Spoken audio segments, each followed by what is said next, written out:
Hey my little namkeens, कैसे हैं आप लोग। आई होप आप सभी अच्छे होंगे, स्वस्थ होंगे और मेरे स्टोरी को एंजॉय कर रहे होंगे। तो जो कोई भी मेरे चैनल पे नहीं आ रहा है, प्लीज फर्स्ट ऑफ ऑल मेरे चैनल को लाइक एंड सब्सक्राइब करना ना भूलें।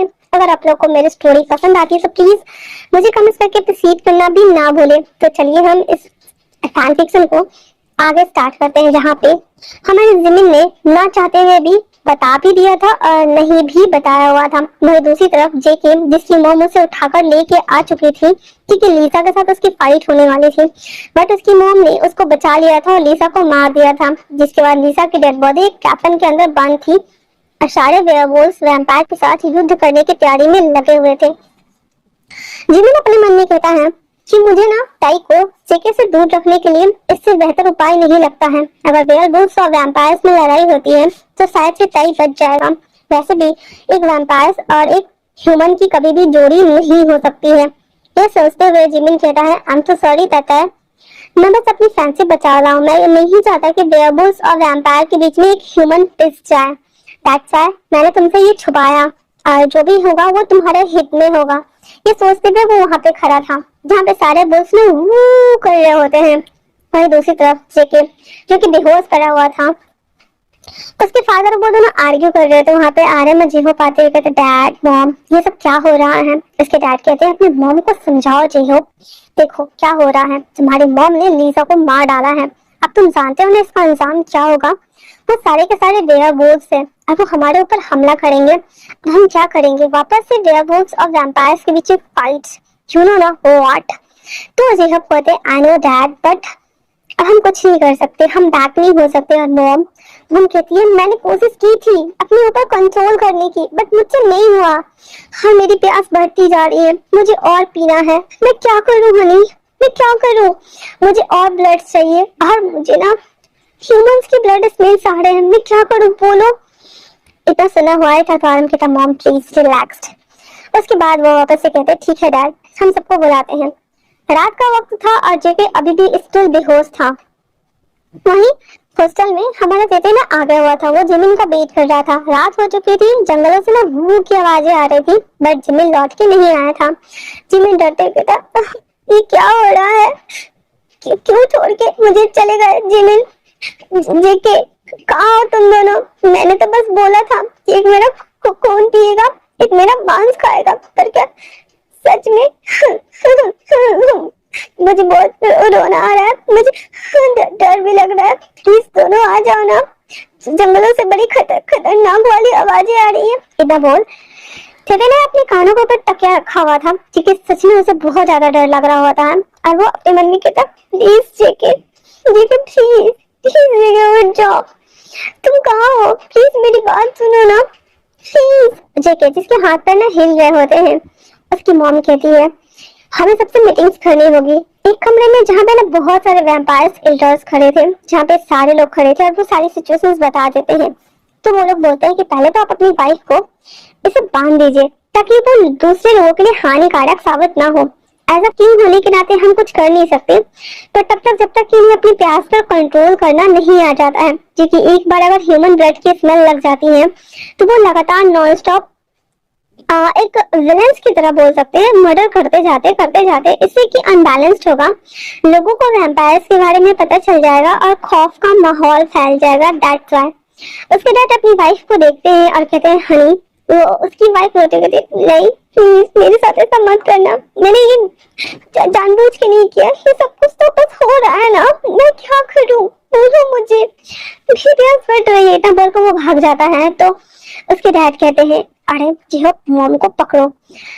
इतना बोलना हुआ था कि आर्यन और जेहोप ना अपनी मॉम के पीछे चले जाते हैं। ये लोग कहते हैं, अगर फाइट पिक होती है तो हम वेयरवुल्व्स के साथ लड़ाई करने के लिए रेडी हैं। इतना बोलकर सब लोग वो लोग हामिन कर रहे होते हैं। अब दूसरी तरफ जहाँ पे जेके की मॉम ना भाग गई थी जंगल में और यहाँ पे जेके अभी भी स्टिल बेहोश पड़ा हुआ है। वो भागते भागते जैसे आगे जाती है, वहां पे उसे वेयरवुल्व्स दिखाई देता है। वो जैसे घेरने वाली होती है, मतलब घूमने वाली होती है कि अचानक से पीछे से एक वेयरवुल्व्स हमला कर देता है, जहाँ पे उसकी मॉम गिर जाती है। अब जब उसकी मॉम गिर गई थी, वो अपने टैंक्स बाहर निकालते हुए हाँ करते हुए सब पे हमला करना स्टार्ट कर देती है, पर अकेली थी, जिस वजह से वहाँ पे इतने सारे वेयरवुल्व्स थे। उसके वेयरवुल्व्स ने उसकी मॉम को बहुत जगह से नोच डाला था। उसकी मॉम फिर भी फाइट करे जा रही थी, तब तक वहाँ पे आरएम और जेहोब भी आ जाते हैं और वो लोग उन वेयरवुल्व्स के साथ में फाइट करते हैं। जैसे फाइट करते हैं वहाँ पे और भी वेयरवुल्व्स आ गए थे और वो तीनों घिर चुके थे और तीनों फाइट कर रहे होते हैं। ये लोग जब वापस आते हैं बाहर तो वहाँ पे ना मतलब क्या बोलते हैं कि देखते हैं कि वो तीनों रिटर्न नहीं आए हैं, तो वो लोग घबरा गए थे और उन लोगों को इल्डर्स को बोला जाता है कि आप लोग जाएं, मैं उन्हें संभाल लूंगा। जैसा कि आपने कहा, मैं अपनी वाइफ को जरूर से लॉक्ड कर दूंगा, आपको परेशान होने की जरूरत नहीं है। इतना बोलते हुए जो हमारे जेकी के फादर से ना, उन्होंने ऐसा बोला था। अब वो दूसरी तरफ तय, जिसको बहुत ज्यादा डर तो लग रहा था, पर हाथ में ना वो एक छोटा सा लकड़ी था, उसमें कपड़ा बांधता है, पेट्रोल डालता है, उसमें आग लगाता है और जंगल की तरफ जा रहा होता है और रोते रोते कहता है, जेके कहाँ हो, जिमिन कहाँ हो, मुझे डर लग रहा है। ऐसे करते हुए धीरे धीरे बढ़ रहा होता है। फिर उसे ना कुछ आवाजें आती है, क्रैकिंग वॉइस सुनाई देता है, जिससे कि टाइटे को बहुत बहुत ज्यादा डर लग रहा था, बट फिर भी वो धीरे धीरे बढ़ते कहता है, मुझे पता है तुम दोनों जंगल में रहते हो, मुझे तो डर लग रहा है, प्लीज मुझे आके आके स्लीप कर लो, मुझे तुम्हें देखना है। जेके जिमिन जब ये तोते की वॉइस सुनता है ना, वो अपने ह्यूमन फॉर्म्स में आते हुए कहता है, मैं अभी आता हूँ। और वो लोग कहते पहले हमें इन तीनों से निपटना होगा। और उन वॉर में ना जिमिन भी था।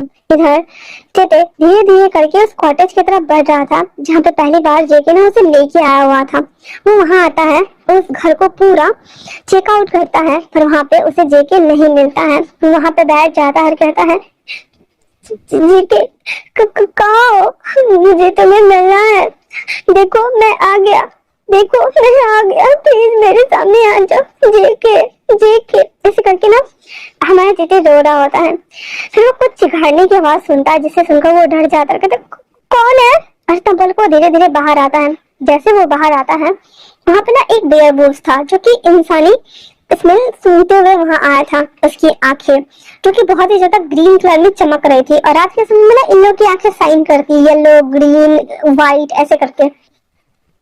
तिते के हाथ से वो ऐसे गिर जाता नीचे, वो ऐसे घसीटते हुए कॉटेज के अंदर ना घसीट के अपने आप को लेके जाते हुए कहता, नहीं नहीं जेके जेके जेके नहीं नहीं। ऐसे करके वो रोना शुरू कर देता है।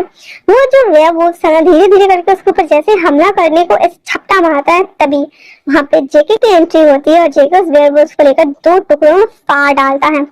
फाड़ने के साथ ही उसे दोनों तरफ फेंक देता है और ऐसे रक्त पूरा ये बनके उसके सामने में खड़ा था। जेके, जिसने ऊपर में कुछ भी नहीं पहना हुआ था, नीचे में ब्लैक, उसके पूरे फैंक्स दिख रहे थे, आईज डार्क ब्लैक दिख रही थी, नीचे रेड रेड दिख रहा था। तो उसे देखते कहता, जेके जेके जेके अपने आप को नॉर्मल करता है, अपने फैंक्स को अंदर करते हुए उसके गले लगता है, कहता है, चाचा तुम यहाँ क्या कर रहे हो। हाँ, जेके कहता है, मैं तो बस तुम्हें ढूंढ रहा था, अचानक से तुम सब लोग गायब हो गए, जिमिन भी गायब हो गया, तुम भी गायब हो गए, तो मुझे डर लग रहा था, मैं बस तुम्हें ढूंढने आया था। जेके कहता है, तुम्हें यहाँ नहीं होना चाहिए था बेबी डॉल, तुम जानते हो यहाँ पे कितना खतरा है, यू नो ना, तुम प्लीज नहीं हो, ऊपर चलो, बॉक्स में बंद कर रहा हूँ, वहां से बाहर मत आना, किसी को पता नहीं है उसके बारे में। जेके कहता है, पर मुझे तुम्हारे साथ रहना है। जेके कहता है, यकीन मानो मैं लौटूंगा, जरूर लौटूंगा, तुम्हारे लिए लौटूंगा मैं बेबी डॉल, मुझसे प्रॉमिस करो। तो कहता है, सच में लौटोगे ना।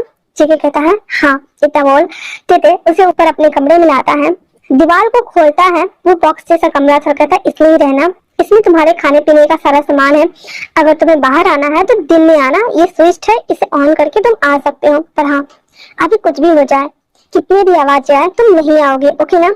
इतना बोल जेके उसके कान में हेडफोन लगा देता है और टेप रिकॉर्डर उसके सामने रखते हुए कहता है, ये लो सुनना, ओके ना, वादा करो मुझसे नहीं निकलोगे। जेके कहता है, तुम सच में आओगे ना। जेके कहता है, वादा, मैं जरूर आऊंगा। इतना बोल उसके फोरहेड पे किस करता है, आईज पे, नोज पे, चिक्स पे, लिप्स पे, और फिर वहां से उसे लॉक करते हुए चला जाता है।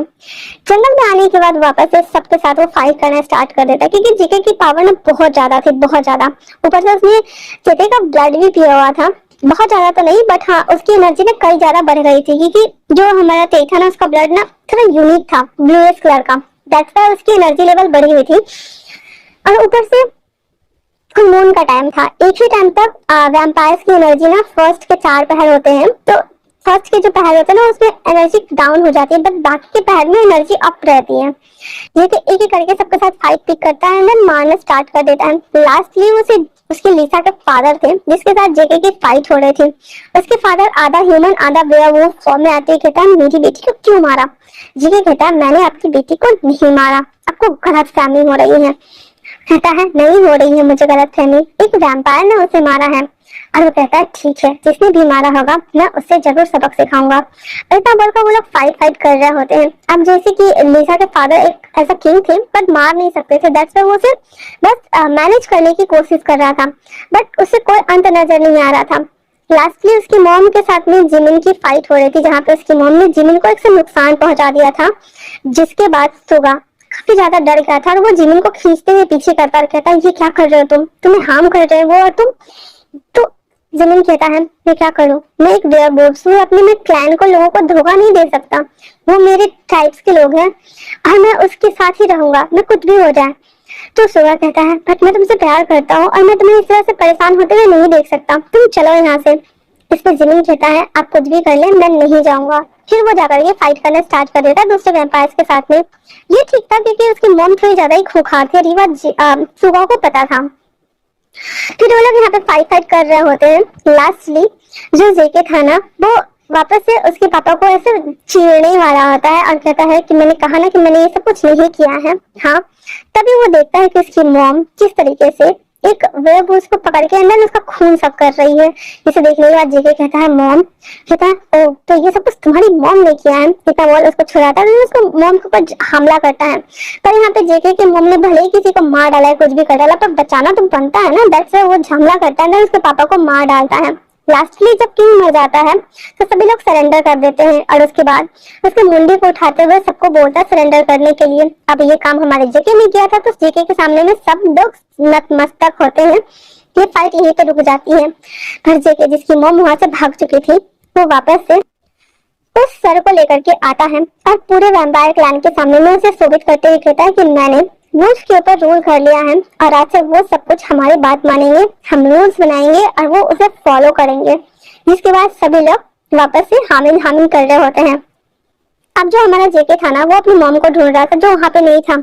उसकी मॉम एक कमरे में बैठी हुई थी जहाँ पे उसके हस्बैंड ने उसके हाथ बांध दिए थे और उसकी सांसें ना बहुत तेज हो रही थी और कहती है हनी यहाँ से कहीं मत जाना, मैं जेको को जैसे तैसे करके समझा लूंगा, ठीक है ना। तो उसकी वाइफ कहती है क्या जेके मान जाएगा, कहीं वो मुझे बैन तो नहीं कर देगा ना। उसके फादर कहते हैं जैसा कि तुमने किया है पता नहीं, पर मैं फिर भी बात जरूर करूंगा। तो आज के इतना ही। कैसा लगा आप लोगों को ये चैप्टर मुझे कमेंट्स करके जरूर बताना। अगर आप लोगों को अच्छा लगता है तो प्लीज जरूर से कमेंट्स करें। तब तक के लिए थैंक्स फॉर वॉचिंग।